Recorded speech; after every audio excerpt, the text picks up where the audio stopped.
И да, про ислам. Наша вера не инструмент для политики, она источник моральной стойкости. Вера учит терпению, честности и ответственности перед Аллахом. Кто боится только людей, теряет смысл.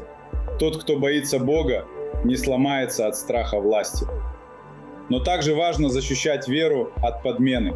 Контролируемые органы могут пытаться сделать из религии инструмент лояльности.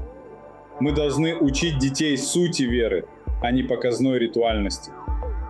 Наконец, как работать со страхом взрослому? Малые акты контроля. План на неделю, дневник, забота о здоровье, небольшие достижения. Все это возвращает ощущение власти над своей жизнью. Группы поддержки, даже онлайн, снижают изоляцию. Духовные практики, молитва, раздумья, семейные собрания укрепляют.